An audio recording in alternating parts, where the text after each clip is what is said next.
Buenas tardes, estamos iniciando una mesa redonda sobre política, Estado, neoliberalismo y desregulación ambiental. La propuesta es una conversación que en principio va a estar organizada alrededor de nuestros dos invitados especialistas en el tema, el magíster arquitecto Roberto Febre y el doctor especialista Horowitz. La dinámica que proponemos es en principio hacer algunas preguntas a partir de la moderación que voy a ejercer yo. Después vamos a abrir una ronda de preguntas y al final podemos abrir una ronda de intervenciones, donde vamos a poder participar todos a partir de las experiencias personales. Esta sería un poquitito la organización que estamos proponiendo para esta mesa. Es una mesa relajada, una conversación donde lo que vamos a buscar es intercambiar ideas y experiencias de una manera fundamentada y, digamos, participativa en la medida que el tiempo nos lo permite. Voy a presentar en principio a nuestros expositores. El magíster arquitecto Roberto Febre es especialista en temas de evaluación ambiental, tiene una larguísima experiencia y práctica además en esa área. Es además profesor de la Maestría en Gestión Ambiental Metropolitana, profesor titular de la Facultad de Arquitectura, Diseño y Urbanismo de la Universidad de Buenos Aires y también del ciclo básico. Así que a partir digamos, de esta presentación, que por supuesto es muy breve, nos damos una idea de que estamos frente a un experto que aplica la evaluación ambiental en su tarea cotidiana. Jorge Horowitz es doctor en sociología, además de ser licenciado en sociología, y además es especialista en gestión ambiental metropolitana, es un egresado reciente de nuestra carrera de posgrado y ha trabajado mucho en los aspectos del rol del Estado en la formulación y implementación de políticas de Estado. Después, si quieren, eventualmente, tanto Roberto como Jorge pueden ampliar un poquitito su currículum, pero vamos a hacerlo de una manera más informal y relajada. No te presentaste vos, José, ¿te conocen todos? No me conocen todos, yo me voy a presentar eso también.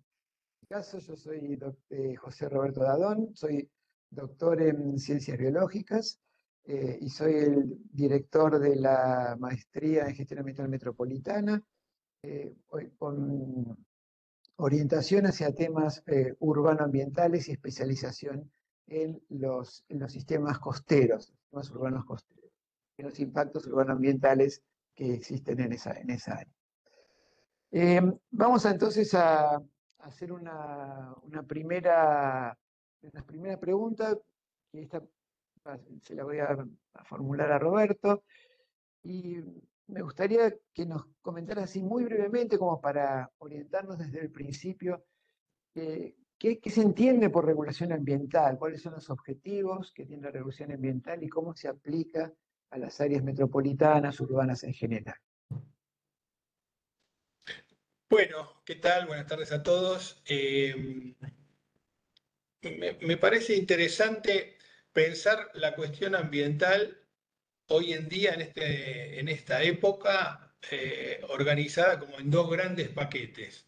Dos grandes paquetes que nosotros tratamos tanto desde la maestría como de la carrera de especialización, así como en los equipos de investigación que tenemos en el GEC, en el Centro de Investigación.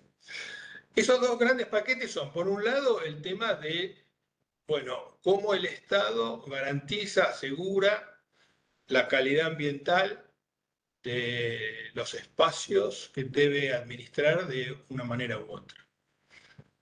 El segundo paquete tiene que ver con la problemática del cambio climático, tal vez la problemática más importante de este siglo, en el sentido de que está en juego la supervivencia de la especie y por lo tanto, digamos, todas las profesiones que están, todas las profesiones en general, digamos, pero más aún las que están asociadas con la transformación del territorio, están fuertemente comprometidas con esta cuestión. Por lo tanto, allí también hay uno de los puntos claves. Ahora, yo para poner en contexto un poco esta problemática, me gustaría compartir con ustedes 2 o 3 pantallas. Eh, Voy a intentar compartir, a ver si las llegan a ver.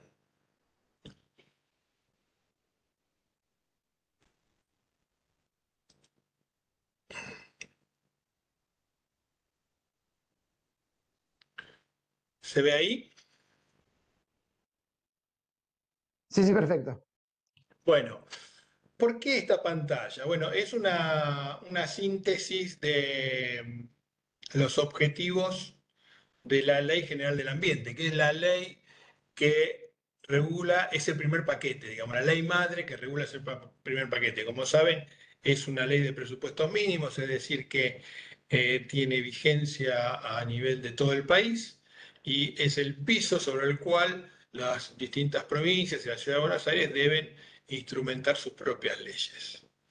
Entonces, esta ley plantea asegurar la preservación, conservación y recuperación, promover el mejoramiento de la calidad de vida, fomentar la participación social en los procesos de toma de decisión, promover el uso racional y sustentable de los recursos naturales, mantener el equilibrio, asegurar la conservación, prevenir los efectos nocivos, promover los cambios de valores y culturas, conductas sociales, organizar e integrar, establecer procedimientos, es decir, una cantidad de principios como les decía, están muy sintetizados. Después, si lo quieren mirar bien, recurran a la ley. Pero digamos, una cantidad de principios en que nadie puede estar en desacuerdo. Todo esto les parece bien, está aprobado por una ley del 2002, que está, obviamente está vigente, que en su momento aprobaron los legisladores. Muy bien.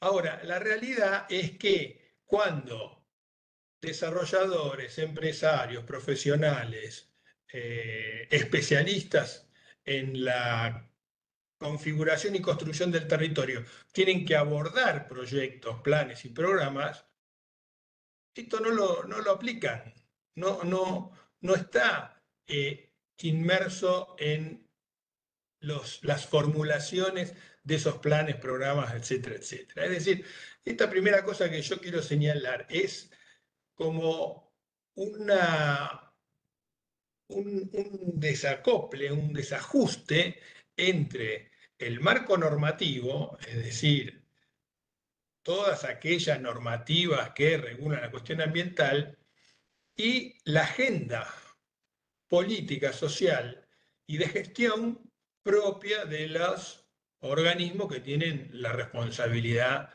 sobre esta cuestión. Entonces, en general, los especialistas que abordamos la cuestión ambiental nos encontramos frente a proyectos, a planes, a programas que no han,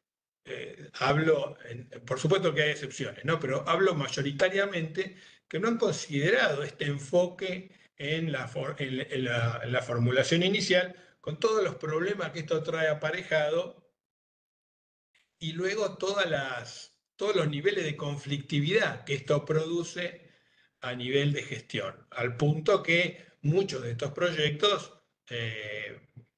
luego son dejados de lado, son bloqueados. Hoy leía que el juez hizo lugar al amparo por el distrito del vino, una ley que sacó el gobierno de la ciudad, olvidándose que existe la ley de impacto ambiental, que son ellos mismos, o sea, el mismo organismo que teóricamente es el primero que debe cumplir con la normativa ambiental, no la registra, no le importa, no la ve. Bueno, esto por un lado. Vamos a un poquito, bueno, los instrumentos que de alguna manera sugiere esta Ley General del Ambiente para llevar adelante estos objetivos son el ordenamiento ambiental, la evaluación de impacto ambiental, el sistema de control de desarrollo de las actividades antrópicas, la educación ambiental el sistema de diagnóstico e información ambiental, el régimen económico de promoción de desarrollo sustentable. Salvo los primeros dos, digamos, el primero limitado muy a las grandes urbes y el segundo porque existe una ley a nivel provincial en cada provincia sobre el impacto ambiental, los otros son títulos huecos. No hay un sistema de control sobre el desarrollo de las actividades. No existe un programa nacional, ni provincial, ni nada de educación ambiental. Es decir, todo esto que está formulado en la Ley General del Ambiente no tiene aplicación directa. Vayamos a ese segundo paquete que yo les mencionaba, el tema del cambio climático, la necesidad de contar con planes de respuesta a la problemática a nivel de adaptación y a nivel de mitigación. Y acá de nuevo aparece una ley del 2020, la 27520, y un decreto que la reglamenta, y que plantea algunas cosas como estas, por ejemplo. Los planes de respuesta al cambio climático son los planes de adaptación y mitigación al cambio climático desarrollados por cada una de las provincias y por la Ciudad de Buenos Aires, elaborados y aprobados por cada jurisdicción. En un plazo de no mayor de 3 años, es decir, ya está vencido, cada jurisdicción deberá realizar y aprobar su plan de respuesta. Los planes de respuesta deben actualizarse en una periodicidad no mayor de 5 años, teniendo en cuenta la nueva información, metodología y herramientas disponibles. La información por cada jurisdicción deberá detallar metodologías, supuestos, parámetros, bla, bla, bla, bla. Bueno, de nuevo, es un postulado muy adecuado, muy acorde con los acuerdos de París y con todas las recomendaciones internacionales sobre esta problemática, pero que de nuevo no tiene carnadura en la gestión real. Cuando digo no tiene carnadura, digo que cuando nosotros dentro del GEC, del Centro de Investigación, desarrollamos alguna línea de proyecto de investigación que tiene como objetivo asistir, apoyar a las organizaciones gubernamentales en relación a formular este tipo de planes. ¿Cómo? Bueno, proponiéndoles o facilitándole algunas tecnologías, algunas estrategias, algunas ideas y acompañando algunos procesos. La verdad es que nos hemos encontrado, lo venimos haciendo desde hace unos 10 años, la verdad que nos hemos encontrado con una gran, digamos, dispersión provocada por la falta de continuidad administrativa, una falta de sensibilidad sobre el tema, no tanto por los especialistas en medio ambiente, que obviamente están conectadas con la problemática, sino con el resto de los actores, funcionarios, técnicos y profesionales que tienen a su cargo la gestión real del territorio, la posibilidad de transformarlo, digo, los especialistas y los profesionales abocados a las obras públicas, a, a las distintas acciones que tienen que ver directamente con el territorio. Quiero decir, con esto de nuevo estoy marcando esa falta de conexión entre lo que sería el marco normativo y lo que es la realidad de la gestión. Y acá entonces quiero decir, entrando ya a lo que es el título de la convocatoria de neoliberalismo y desregulación ambiental. Me parece que hay un marco general de falta de conexión entre ciertos postulados que son aparentemente reconocidos y aceptados por toda la comunidad y por todas las autoridades que en algún momento se materializan en una ley, y los actores de la gestión real que desconocen, no les interesa, no se conectan con esos principios. Frente a esto, la formulación de de los principios neoliberales a los cuales están en plena vigencia, que básicamente a mí me parece que apuntan a un consumismo por el consumismo en sí mismo, a un individualismo por el individualismo. Quiero decir, hay como un reconocimiento que el éxito, el avance, el progresar en la vida se mide en términos de cuánto yo puedo consumir y en todo caso mi objetivo es consumir y logro cosas porque puedo consumir. Son dos principios absolutamente inversos a la lógica ambiental, porque la lógica ambiental es aquella lógica que dice que como comunidad tenemos que preservar, mantener, eh, mejorar nuestra calidad ambiental, no solo para nosotros que nos toca vivir en ella, sino para las generaciones futuras. Entonces, me parece que en esa línea estamos en una tendencia sumamente negativa. Para terminar, quería aportar esta reflexión que me parece muy pertinente de Noam Chomsky, que él afirma que en realidad ni siquiera se trata de un capitalismo, sino de un sistema económico en el que el sector público asume colectivamente los costos y los riesgos y el sector privado queda en manos de instituciones que actúan a placer imponiendo sus propias condiciones. Me parece que es un poco lo que nos está pasando. Este modelo depredador denunciado con Chomsky también fue criticado en este sentido por pensadores como Joseph Fontana, Amartya Sen, Naomi Klein, Thomas Piketty y los premios Nobel Krugman y Stiglitz.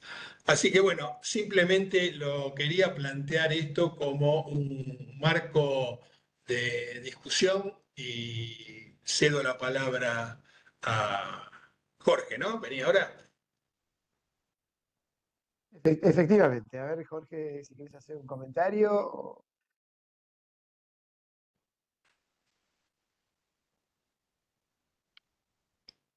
No, en particular el comentario respecto a a la cuestión que está planteando en particular Roberto, que me parece muy interesante, tiene que ver con el hecho de imaginar si la ley no se cumple, digamos, si hay un divorcio entre ley y realidad, imaginémonos que implicaría la destrucción total o la abolición de esas leyes, ¿no? Es decir, significaría una multiplicación, una aceleración de esa depredación de la sociedad y del ambiente. Porque en todo caso, siempre que existe una ley, siempre que existe una institución, hay una disputa en torno a ella. Se puede discutir, se puede politizar, se puede, en base a relaciones de fuerza, se pueden imprimir diversas dinámicas, ¿no? Cuando no existen esas leyes, cuando el poder pasa de lo colectivo al mercado, cuando se despolitizan estos asuntos, entonces es mucho más difícil volver atrás, crear dinámicas distintas. Entonces, me parece que tenemos un doble problema. El problema que Roberto está planteando muy concretamente, muy adecuadamente sobre el divorcio entre realidad y legislación, y un segundo problema agregado en la era Milei, que es la demolición de la débil arquitectura normativa que tenía el ambiente, ¿no?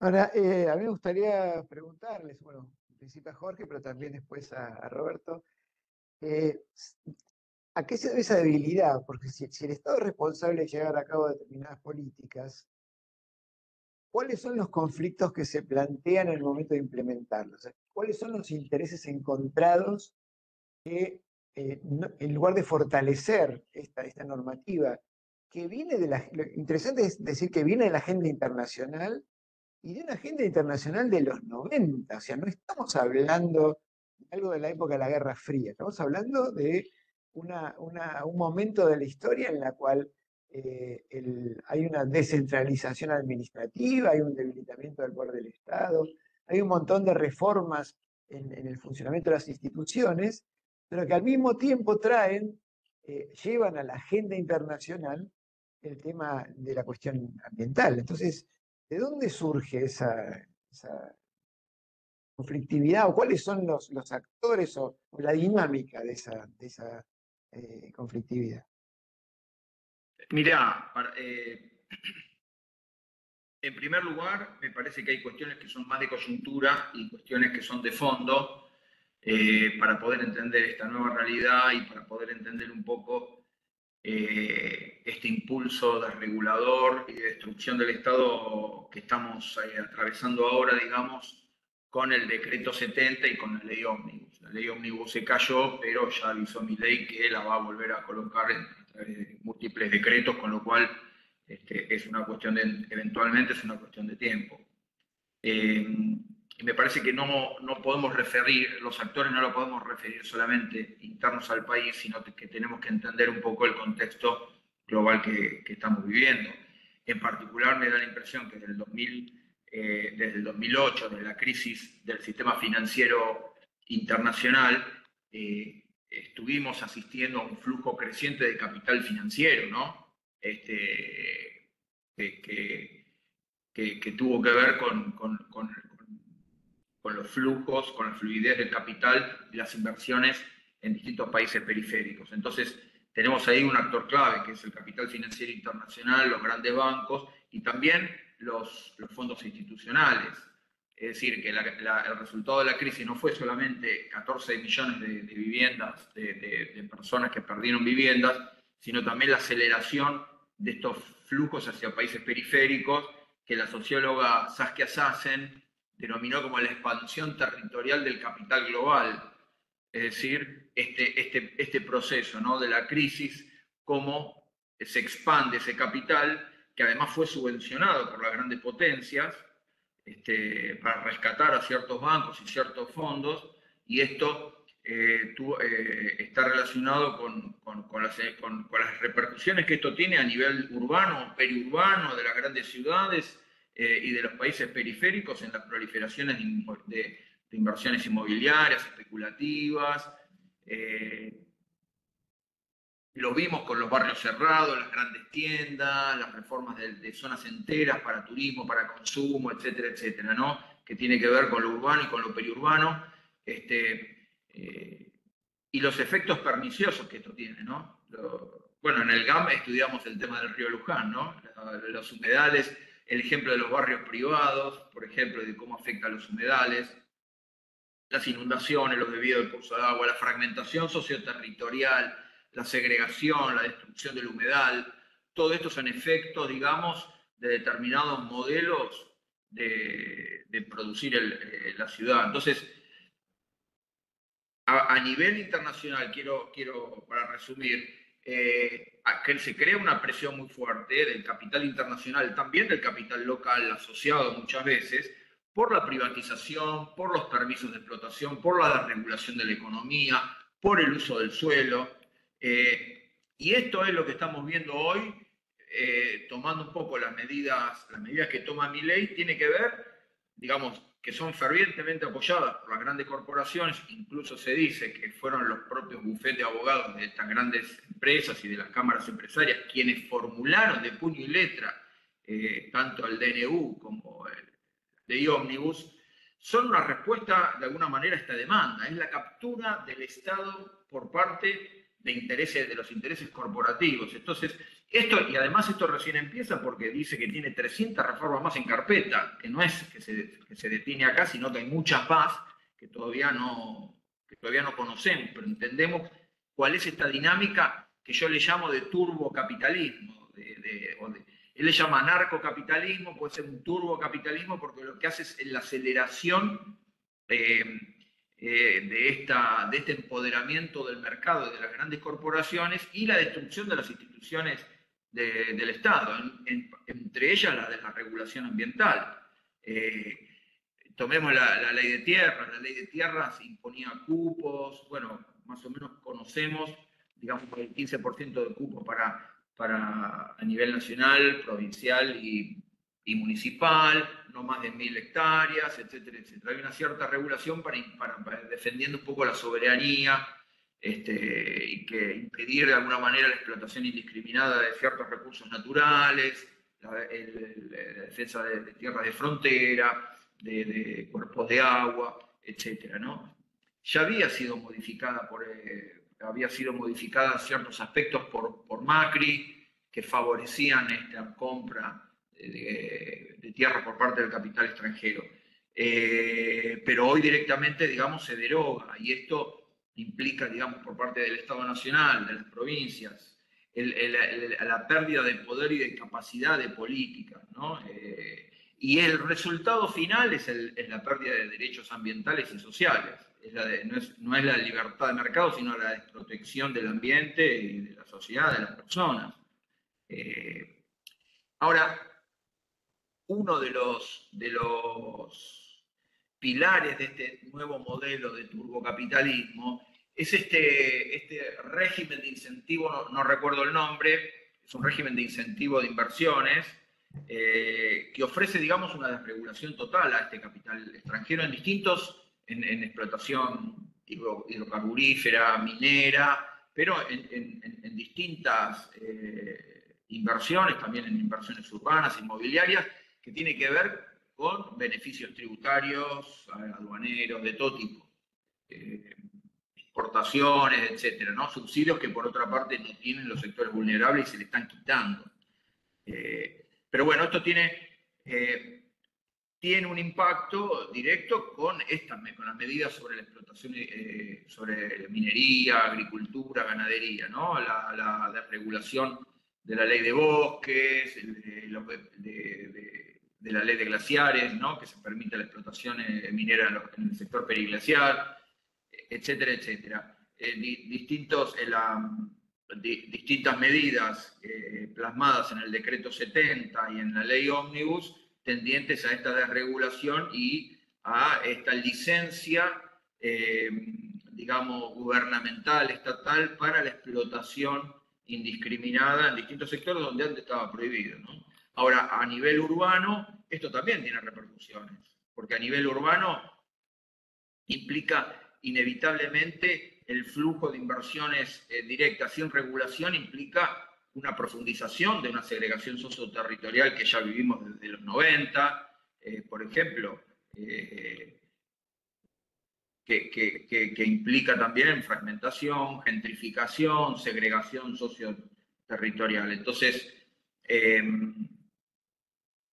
esto ya empezó. Por ejemplo, se eliminó, creo que hace 2 o 3 días se eliminó el fondo de urbanización de barrios populares, ¿no? El fondo que iba, el FISU, el Fondo de Integración Sociourbana, que iba tenía que ver con políticas para viviendas populares. Ahora, la liberación del mercado de suelos para el capital inmobiliario, la inexistencia de política de suelos para sectores populares va a implicar en el mediano plazo esta fragmentación territorial de la que estamos hablando. Una guetificación por sectores, por clases sociales. Ahora, esto no es gratuito. Esto tiene implicancias. No es gratuito ni siquiera para los sectores dominantes del poder, para la alta burguesía, digamos, porque esto tiene implicancias en el tema salud, en el tema seguridad, en el diseño de lo que es la ciudad de conjunto. Entonces, este modelo, realmente pensamos que este modelo implica vivir mejor, crear empleos de calidad. Yo creo que cada vez hay menos gente que cree en las bondades de un modelo de estas características. Quería agregar también, por supuesto que estoy totalmente de acuerdo con lo que planteaba Jorge, pero también me gustaría destacar algún aspecto que tiene que ver con, digamos, la formación de nuestros profesionales. Porque esos procesos gestionarios a los cuales nos referimos, digamos, en cuanto a los legisladores que preparan las leyes y tienen sus asesores, los funcionarios que discuten cuáles son las mejores medidas, los mejores programas, las mejores acciones sobre el territorio, digamos, son colegas nuestros, son pares nuestros, con los cuales nosotros muchas veces hablamos y discutimos e intercambiamos ideas. Y a mí me parece que hay digamos, una falencia, o no llamémosle como falta, sino como un sesgo formativo en esos profesionales que no reconocen la problemática ambiental como parte de sus obligaciones. La leen por fuera de su accionar. A nosotros nos pasa en la Facultad de Arquitectura, es decir, yo soy profesor en la Facultad de Arquitectura y un chico que se está por recibir no sabe qué es un impacto ambiental, pero no sabe ni siquiera decir, ni siquiera plantear una mala definición. No sabe sí de la arquitectura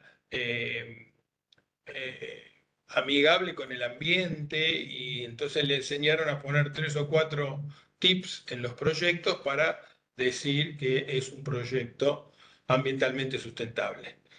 Pero hay una falta de formación en carreras como arquitectura, ingeniería. No quiero generalizar demasiado porque no conozco, seguramente hay universidades que están mucho más desarrolladas en ese punto, pero luego a mí me toca trabajar mucho en mi rol de consultor en la actividad privada, me encuentro con profesionales que leen la problemática ambiental como algo que solo sirve para entorpecer lo que ellos quieren hacer, digamos, y desde esa lógica, entonces todo lo que sea sortear, saltear, evitar, es bienvenido, lo alientan y conducen a sus empresas y a sus grupos de profesionales en esa lógica. Con lo cual es una lucha que no tiene ningún sentido, porque digamos, si vos tenés un plexo normativo que te dice algo, un manual de buenas prácticas que te dice algo, y vos lo único que estás haciendo desde la práctica cotidiana es evitarlo todo lo que se pueda, entonces también allí tenemos una falencia que se acopla a esa tendencia generalizada que marcaba Jorge. Hay un enfoque que a partir de los comentarios que están haciendo ustedes me parece interesante plantear. Uno cuando piensa en la cuestión ambiental puede identificar como 3 vertientes, ¿no? La más antigua, la que realmente históricamente ha quedado un poquito oculta, pero que es la que genera toda la normativa ambiental, tiene que ver con la protección de las condiciones de producción, sobre todo producción agrícola, que tiene que ver con la protección de los bosques en relación con el ciclo del agua, con evitar la erosión de las tierras de cultivo. O sea, originalmente la normativa ambiental, que a principios del siglo XX tenía que ver con la protección de la producción. Una también bastante antigua tiene que ver con la salud humana, ¿no? Esa incluso es más antigua todavía porque tiene que ver con la normativa para la construcción de las ciudades, la salubridad.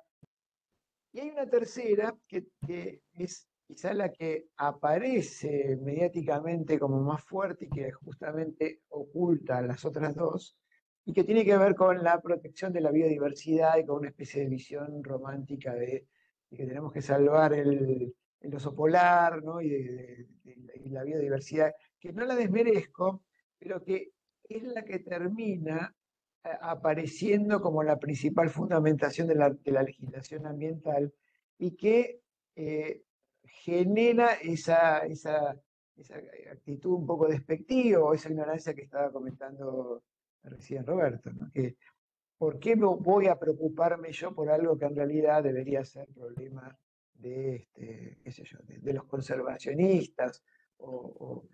Entonces, esas 3 vertientes hay una lectura conflictiva de la normativa ambiental que hace que termine mediáticamente teniendo más fuerza la última, la que transforma la normativa ambiental en un problema de conservación, si se quiere, elitista de áreas protegidas y de situaciones particulares y desmerece o oculta o escamotea el problema de la salud humana y de la protección de las condiciones de producción. No sé si coinciden ustedes o Sí, pueden llegar a... coincido. Hay una mirada obviamente conservacionista, elitista. Muchas ONG tienen esa mirada, tienen esa perspectiva. Cumplieron un papel en su momento, en algunos países, pero creo que nuestra realidad, en particular nuestra realidad latinoamericana, impone una mirada popular sobre el tema ambiental, una ecología popular, si se quiere, que empieza en los barrios vulnerables, donde no hay agua, cloacas, problemas de salud, problemas de todo tipo, vivienda, residuos, problemas de residuos es muy grave. Entonces, me parece que cada vez más se impone, puede ser que en algunos medios de comunicación se imponga esa mirada, pero cada vez más está siendo cuestionada por una realidad popular, una realidad social que impone una agenda distinta. Eh, en todo caso, es parte digamos, de esta disputa por miradas. Tampoco creo que sea negativa la mirada conservacionista en la medida que no eclipse esta realidad social, económica, urbana importante de los sectores populares, ¿no? O sea, puede no ser contraproducente o puede, digamos, disputar un sentido que en ese caso estaría cumpliendo un papel reaccionario. Por eso a veces las ONG cumplen un papel positivo frente a una empresa como Shell en el Centroamérica, frente a un buque, y otras veces cumplen un papel a veces reaccionario, como pasó en Bolivia, a mi criterio, con respecto a temas ambientales, recuerdo hace un par de años en el gobierno de Evo Morales. Pero es una cuestión discutible, pero es verdad al mismo tiempo que vos habías mencionado, cuando vos me preguntaste por los actores principales, habías mencionado el flujo, digamos, de derechos ambientales que nacen también de organismos internacionales. Y yo un poco te respondí con el flujo de las presiones de las empresas transnacionales contra ese ambiente. Es decir, que tenemos dos flujos distintos a nivel internacional. Un flujo de derechos ambientales que nace del debate, de la opinión pública, de los países, de la corrección política, de Europa cumpliendo un papel más progresivo, si se quiere, de las ONG ambientales, del movimiento juvenil militante muy importante que hay en Europa y que hay en Estados Unidos, y otro que se impone con toda la fuerza de su poder, que es la de las empresas transnacionales que aspiran a barrer con la mayor cantidad de regulaciones posibles para poder imponer una agenda, digamos, extractivista, de explotación, de inversiones rápidas, de beneficios, ¿no? En este aspecto, la bolsa o la vida, el capital y los derechos sociales y ambientales. Me parece que hay una disputa clara, evidente, una contradicción clara y evidente sobre esto. Por eso también la educación, Roberto, yo estoy de acuerdo con lo que vos decís, que no está en la agenda educativa, pero yo quizás tengo una mirada un poco estructuralista del tema, que también brota de las realidades sociales, lo que pasa en las universidades, cómo se forman los intelectuales, también está un poco moldeado por esta realidad, por grandes capitales que digamos, tienen a su servicio grandes gestores y académicos y ONGs que promueven una mirada muy distinta quizás a la que tenemos nosotros, pero tiene que ver con la fuerza del poder económico y político que está en juego, ¿no? Me parece. Lo cual no implica en absoluto apoyo a muerte esto que mencionás de una mirada distinta del intelectual, del docente, una mirada distinta para imprimirle otra mirada al currículum del estudio de la arquitectura, en las ciencias naturales, etcétera, en las ciencias sociales también. Así que no lo veo como algo contradictorio, No, al revés, lo veo también la educación como un campo de disputa.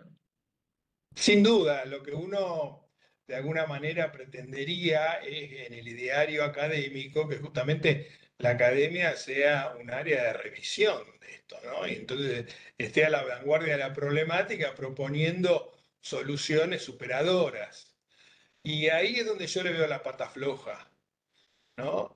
Seguramente que influye significativamente esto que vos planteás, pero me parece que también hay como una especie de vagancia, de falta de compromiso, no sé, de las cabezas pensantes que tienen a su cargo los programas universitarios, de no incorporar esta problemática, no incorporar la problemática del cambio climático. O sea, las profesiones como la arquitectura, la ingeniería, la hidrología, en muchos casos no incorporan en sus currículum los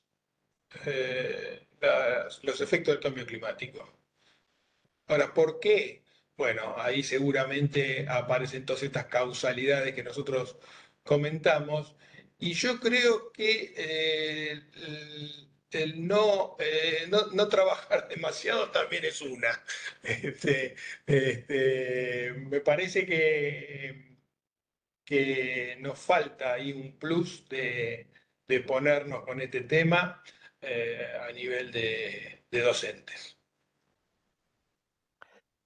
Hay un comentario que me gustaría hacer y es que hablando recién sobre las distintas vertientes que han nutrido y construido el pensamiento ambiental, me gustaría atención sobre el hecho de que no existe una única línea.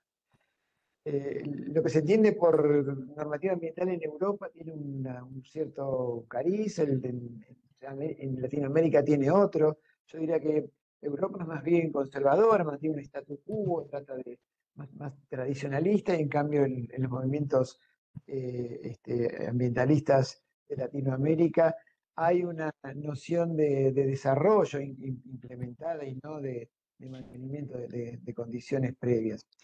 Y también en esa diversidad de situaciones, me parece que se habilita lo que quizás sea más pernicioso, y es que los capitales internacionales promueven actividades extractivistas o promueven desarrollo urbano, y una vez que terminó el emprendimiento, no se hacen cargo de los pasivos ambientales. O sea, ahí hay una situación llamativa, y por el otro lado, contradictoria con los que sí tienen una producción local y dependen de, por ejemplo, estoy hablando de la zona pampeana, o sea, las zonas forestales, o sea, que dependen del buen mantenimiento de la dinámica ambiental para tener una producción constante. Entonces, esa diversidad de orígenes que tiene la cuestión ambiental habilita situaciones que son, digamos, llamativamente contradictorias y que requieren estrategias contradictorias.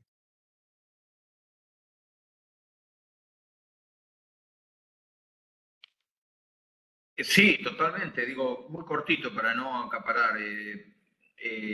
Son miradas distintas, es natural que sean miradas distintas. Hay una tendencia al decrecimiento como teoría en Europa, en países centrales, que tiene que ver con su propia realidad, con la cantidad de toneladas de dióxido de carbono que produce y que genera cada uno de los habitantes de esos países, y otra realidad muy distinta es la de, por ejemplo, los países del sur o nuestra América Latina, que todavía está en una etapa de desarrollo donde todavía falta, hay 7 millones de viviendas sin cloacas, sin sistemas sanitarios, desempleo, precariedad laboral, etc. Entonces, la realidad es que tenemos que pensar en América Latina una defensa del ambiente ligada a un desarrollo, para mí, a un desarrollo que a veces parece contradictorio, pero no necesariamente debería ser contradictorio el desarrollo de las sociedades del tercer mundo, o atrasadas, o como le querramos llamar,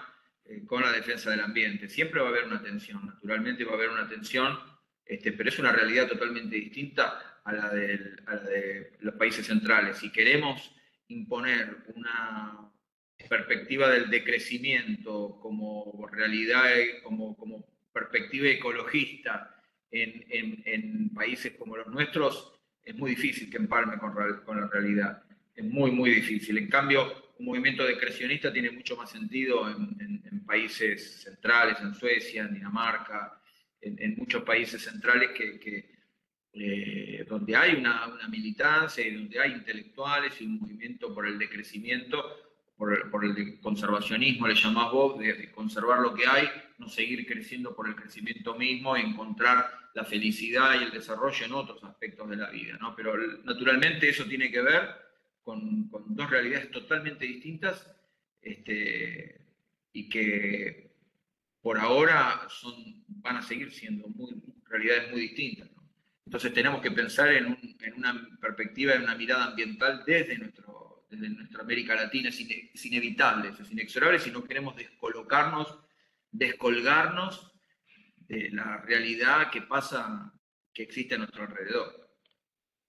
Voy a hacer una última pregunta por mí. Perdón, Roberto. No, un breve comentario sobre lo que vos decías, José. Bueno, lo que vos comentabas se conecta con esta cita que yo hacía en cuanto a que el sector público asume los costos y los riesgos y el sector privado hace lo que se le canta. Que lo vemos todos los días en la ciudad. Nos ha tocado, pero trabajar en proyectos en donde, no sé, una curtiembre dejó, pero un desastre. Y se fue, y no hay responsables, y no hay sanciones, y no hay control sobre eso. Entonces, el marco normativo está como para controlar ese accionar y para evitar esas conductas. Lo que pasa es que un Estado absolutamente debilitado en el marco de todo esto que explicó muy bien Jorge, de avance de las empresas y de las desregulaciones, hace que las empresas les resulte mucho más fácil hacer cualquier desastre y desaparecer. Pero hay infinidad en el área metropolitana de Buenos Aires de situaciones de este tipo en donde los costos de remediación, incluso en muchos casos, invalidan el desarrollo de cualquier proyecto porque son altísimos. Muchas gracias por los ejemplos. Ya está, incluso se adelantaron a hacer una pregunta que iba a hacer yo y que por lo tanto no voy a formular en ese sentido. Me gustaría ahora abrir la posibilidad de que los asistentes y participantes hagan alguna pregunta o algún comentario breve y abramos un poquito de la discusión. Si quieren pueden abrir directamente el micrófono y formular su pregunta.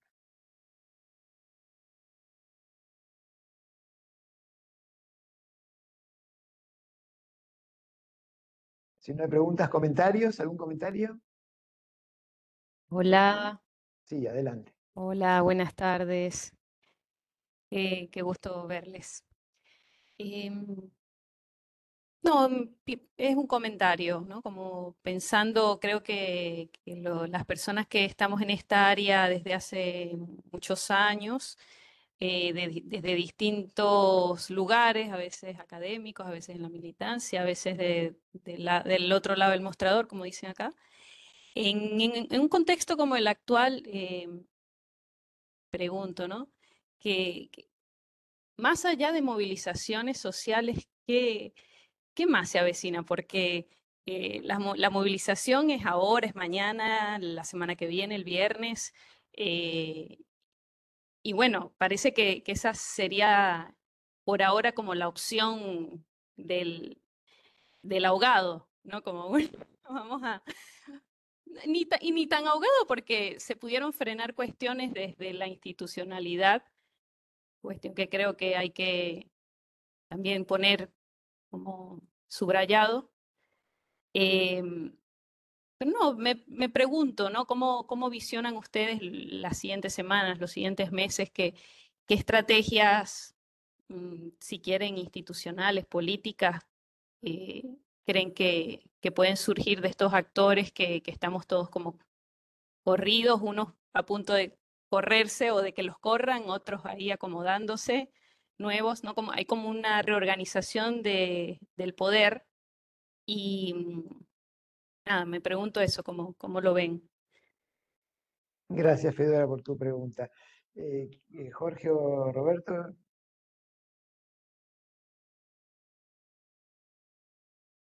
Le cedo la palabra a Jorge. Qué vivo, qué vivo. ¿No cree que yo le conteste a Fedora qué hacer, cómo viene la mano, que ¿Qué tengo hacemos, Jorge? como la de cristal? Nada, yo lo único que puedo decir es que hay una confrontación, una disputa en torno a todos los espacios, ¿no? Al espacio de la calle, al espacio de las instituciones, al espacio del mundo académico, a todo, al espacio de la comunicación. Me parece que hay una disputa en todos los terrenos, nada más puedo decir. Después, cómo esto puede evolucionar, la verdad que ya es algo que no, que es ocioso aventurarse porque no lo podemos saber. En última instancia, en definitiva, la sociedad, desde mi perspectiva, es el movimiento social el que imprime también ciertas lógicas a la institucionalidad política, ¿no? Aunque tiene una fuerte, aunque las instituciones importan, y lo que pasa en las instituciones importan, si no hay una reacción social, me parece que es muy difícil revertir un modelo de estas características. Lo que pasa es que encuentro en la sociedad argentina un repertorio de acción colectiva importante, un reservorio democrático importante, sin negar un giro a la derecha e incluso a la extrema derecha, a una perspectiva más autoritaria, securitaria, de franjas importantes de la sociedad, una radicalización de esa mirada hacia la derecha, meritocrática, individualista. También hay que ver estas reservas democráticas que tiene la sociedad argentina, ¿no? Por eso, ¿qué es lo que demuestra también la necesidad de este modelo turbocapitalista de destruir o superar esos consensos democráticos que habían surgido, ¿no? En los años, desde el alfonsinismo, desde la recuperación democrática, siempre hubo ciertos consensos democráticos que se están rompiendo, ¿no? que se están cayendo a pedazos ciertos consensos democráticos, y lo que surge es, a mi criterio, una especie de neoliberalismo autoritario, ¿no? Porque la cuestión ambiental, la cuestión laboral, estos temas que estuvimos hablando, tiene que ver también con lo que pasa en la institucionalidad política y lo que pasa con nuestra democracia, ¿no? No es algo separado, ¿no? Entonces, me parece que este modelo requiere un régimen político autoritario. Cuando vemos el tema de todo el debate del protocolo antipiquetes, no es simplemente un tema de la calle, de si ocupa el espacio público. Tiene que ver, Hannah Arendt hablaba de la vida activa, ¿no? de la política como un espacio de vida activa, y la democracia, si no es en el espacio público, se marchita. Es en el espacio público donde está la vida activa, la soberanía popular, la expresión democrática más genuina. Entonces,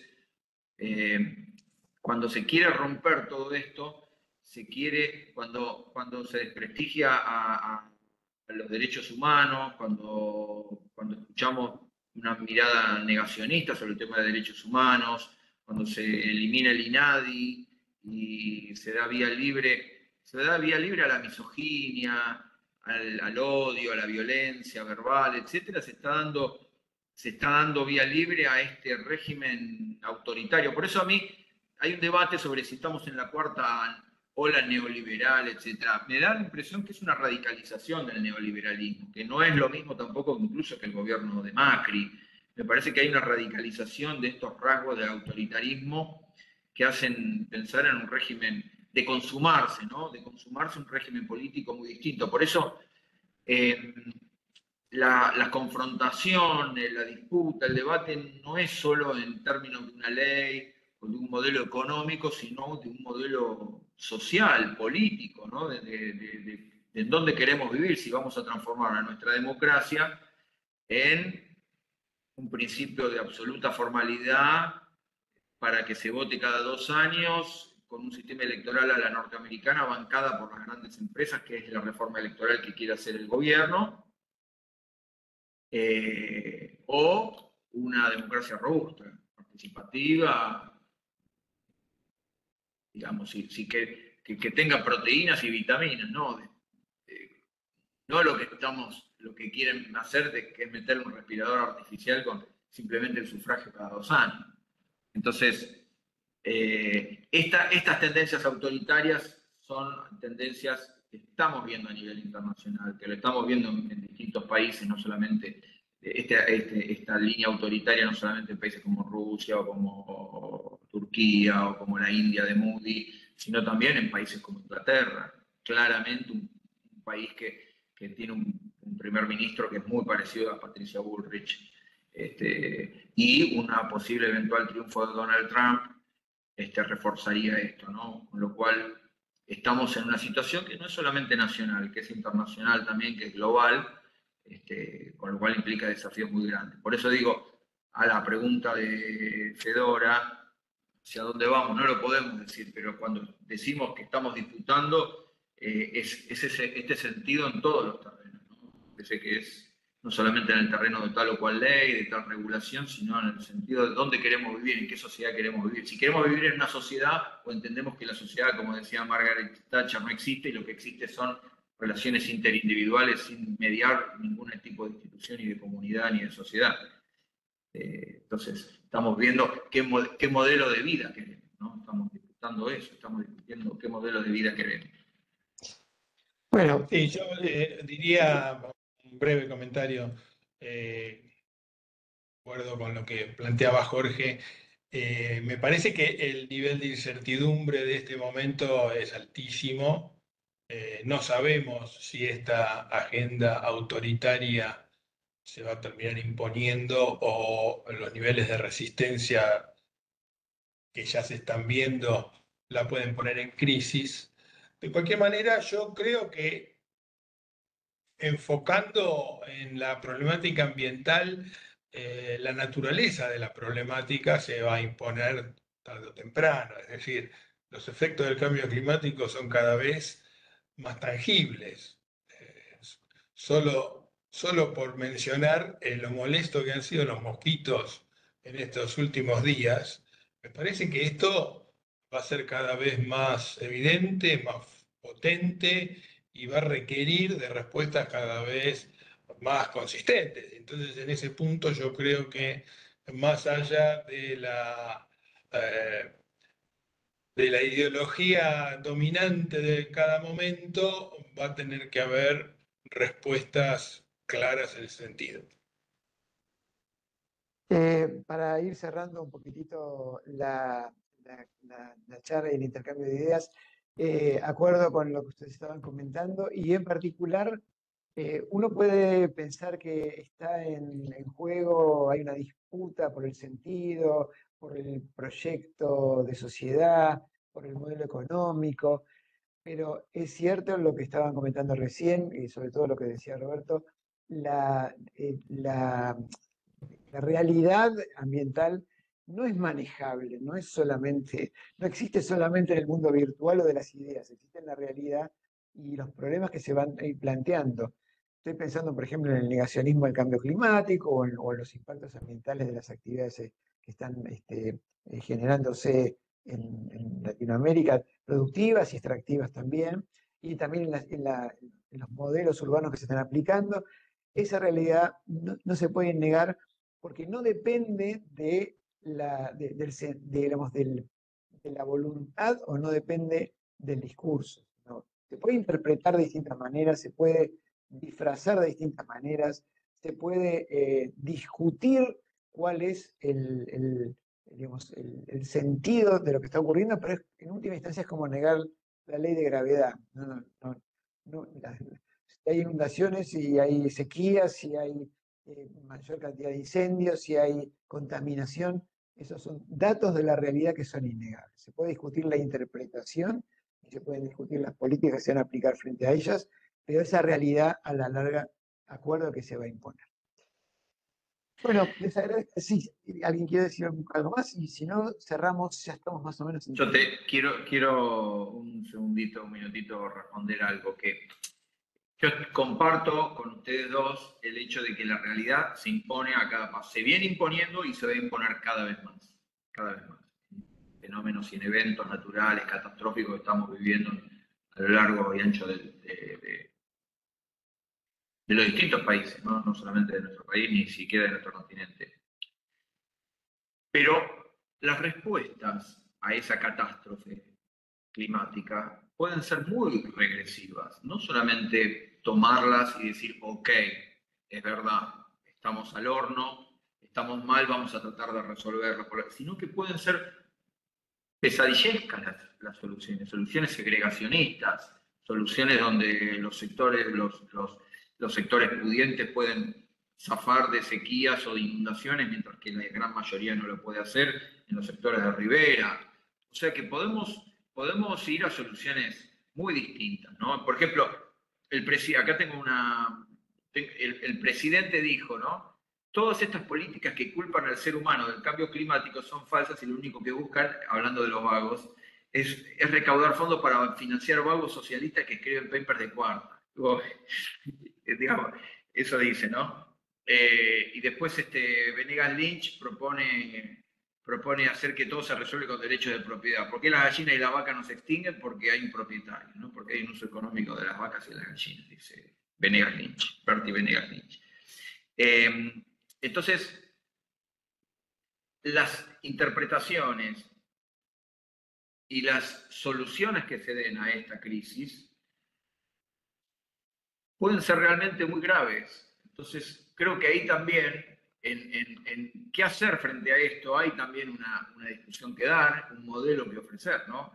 No es que se va a imponer y ya está. Imagino que, digamos, de hecho coincidimos en que es necesario darle una salida que sea humana, humanamente viable, digna para el ambiente y para la sociedad. Y esto implica, bueno, implica también recortar los derechos de propiedad de las grandes corporaciones, que son las que están, digamos, las que están como ciegas y sordas ante esta realidad.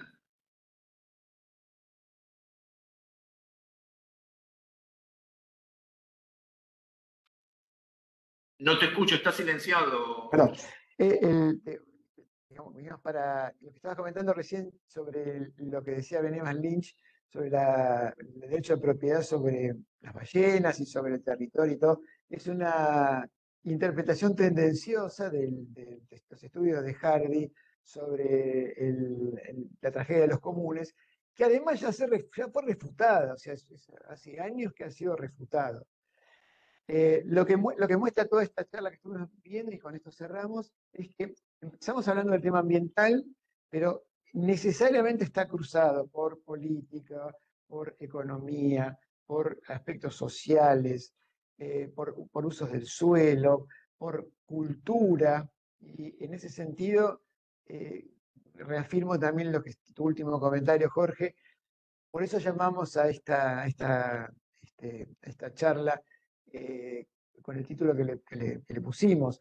Hablar de desregulación ambiental es abrir una caja de Pandora que, si ustedes recuerdan la mitología griega, trajo una serie de desastres impensados al mundo. Así que con esa última imagen les agradezco muchísimo su participación y vamos a cerrar esta charla. Quedamos en contacto y bueno, que sigan muy bien y que contribuyamos a mejorar este futuro que nos espera. Gracias a vos, José, gracias a todos y a todas. Y nos vemos. Chao, buenas tardes. Chao, muchas gracias.